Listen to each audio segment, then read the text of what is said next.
I can't say I never saw it coming. I just wish I didn't.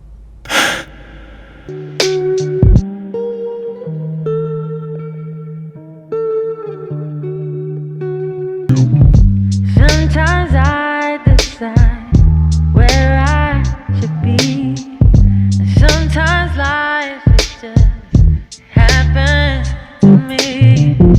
Sometimes I decide where I should be. Sometimes life it just We love you. happens. We miss you. We'll see you soon.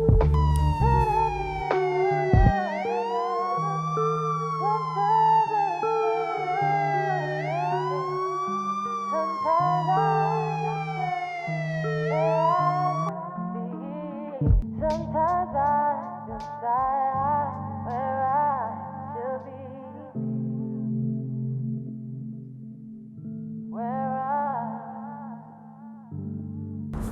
Things happen, and I was afraid of something happening to him, like what did happen to him. When Stephen passed away, he was 25 years old, and I felt he had a lot to offer because he was really good with children. A lot of kids in the neighborhood loved him. You know, he'll be at the park, he'll play ball with kids, he'll teach kids to do things and play sports. And he stepped up and was like a big brother to a lot of kids. One of my favorite memories was when I brought my son home to his house for the first time. He was able to see him. He came running out, and then he ran out. He went to the back seat, and he grabbed my son, took him out of the car seat, and held him in his arms, and didn't let him go for a good 45 minutes. And that was very special to me. The Steven I knew in his youth was always funny, goofy, always had my back. He was my older cousin, more like a brother, always trying to get into some sort of fun trouble, and just the type of brother that anybody would want to have. The Steven I knew growing up in his youth, big Cowboys fan, Dallas Cowboys. And growing up, I remember him playing video games, especially those horror games like Resident Evil and things like that, and I would just be mesmerized watching him go through those. And, like, we would stay up at night, like drinking like soda and eating candy and whatnot. So he loved spending time with me, kind of just like spending time with the family and his friends. Actually going through my years now in elementary school, middle school, he spent most of his time in prison. Oftentimes I wonder if I'm supposed to be here. But every time I saw him, things were different, whether it was his haircut, whether it was the clothes he would wear, or the way he would talk and the shows he would watch. He did grow into somewhat a different person, but deep down inside, he still was the loving, funny jokester that he had always been. Don't be dumb, use your head, don't be dumb, use your head, don't be dumb, use your head, don't be dumb. So he was in and out of prison quite a few times. I remember visiting him in juvie. Then I remember visiting him at State and Twin Towers over here in Los Angeles. I saw like a different side to Steven every time he came back. Doing things like staying out late, going to parties, drinking, some drugs, and who knows what else really. Originally, his first time ever being arrested was for pot, a darn joint, which is legal now. He didn't have any other trouble than that, but because he had gotten in a fight with his girlfriend, he was in jail. And he happened to have a joint in jail that did not belong to him, but he couldn't say who it belonged to, because apparently people will kill you in jail if you tell on them. So after that, little things just kept adding on, things that were really petty that now people wouldn't even get questioned about. They'll be let go. He wouldn't have never been in jail if we had the laws we have right now with marijuana. But it's past is past, and people judge people for their petty past without really knowing the truth. Did I see a transition in his personality as he grew up and developed, yeah, definitely 100%. Especially going into something like prison. You know, you're in a different environment where your heart and your morale and things like that are going to get tested. Your just your mental fortitude. Just you have to be, you know, a hard dude. He was getting smarter. He got his GED finally in prison. I remember that. Whenever he would come back, he would be more responsible, help around the house, constantly looking for jobs. Just all around he would dress better. He just carried a kind of like a more mature attitude about him, more mature stature. But he kind of took it to the extent and, you know, went around the wrong people. Yeah, when he came and he showed me certain tattoos that he had, I told him, what is he doing? And, you know, he said it's kind of too late. And he just felt that he was already too deep into it. There was no way out as far as what he had told me. And I would try to convince him that there's always a way out, and he has a lot of family that loved him.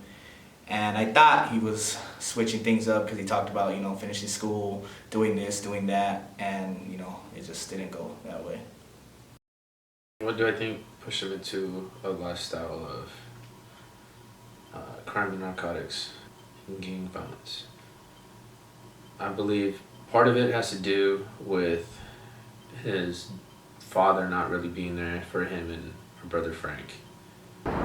Stephen not having his father growing up, yes, I think it made a lot of things hard for him because I knew he really wanted to have a dad. He definitely held a lot of anger. Stephen was more vocal and more verbal about it. When Mom met our dad and Stephen was living here, they would clash, and I feel like he just felt like he finally had a father figure to take all this anger out on. So doing things like that, he would leave the house a lot, get kicked out a lot. He's definitely, you know, being around people that he knew from school, maybe just locally, people you see at the park, probably things like that, and started finding all his other homies, and eventually got wrapped up into the lifestyle that they were living because he was kind of pushing himself in that direction subconsciously. Just kind of got sucked into that rabbit hole. I believe that's kind of how that all trickled down. I love you, and I wish you would have listened to me because I carry that guilt like I wasn't hard enough on you to take you away from all that, or I'll be here.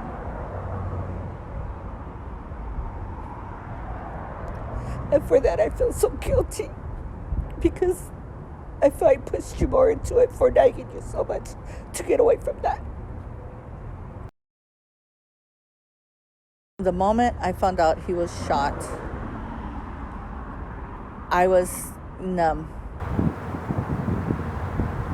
When I was in the hospital waiting to see how he was, yeah, I had a feeling he was dead because too much time passed by, and for some reason, every time something would happen, I would always have this feeling. When he got shot, I was worried because obviously that's like my brother, and I was worried that, you know, that worse could happen to him. But I had a feeling that he was going to be able to pull through this because he was a strong kid, strong character, and I knew he was going to be able to get through this. Stephen passed away at 11:32 p.m. on Sunday, November 7th, 2010. Like, I lost everything. Like, I lost my own brother. Although he was my cousin, I felt really close to him, probably the closest cousins that was to him, because I always checked on him, I always wrote to him, we always talked on the phone. It sucked. It was probably one of the worst losses it is one of the worst losses I've had. At first, it affected me, made me really angry. I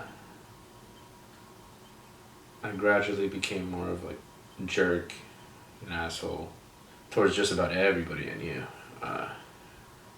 except for Mom, the last person I wanted to act anything like that towards. On weekends, even weekdays, going out, partying, drinking, got to the point of experimenting with my own drugs, and I started being out on the town more, I guess to like have a good time, kind of get distracted from everything. But still had it in the back of my head. And I was like, all right, Steven told me not to like get too wrapped in these things. So when he died, I started to drink a lot. I started to drive drunk a lot. I didn't care. I was upset. I'd call my Auntie Vicky or my Auntie Elsa like 2, 3 in the morning after going out or going to a bar, crying, screaming. I'd go to where his plot is and I'll just park outside the gate, just hurting, just upset, angry, wanting to find out who did it. I wish we had more time together. I wish you were around to see my kid grow. You definitely would have been his godfather for many years to come, and I wish you'd be able to be there to see me get married and have more kids, and I just miss him and I love him.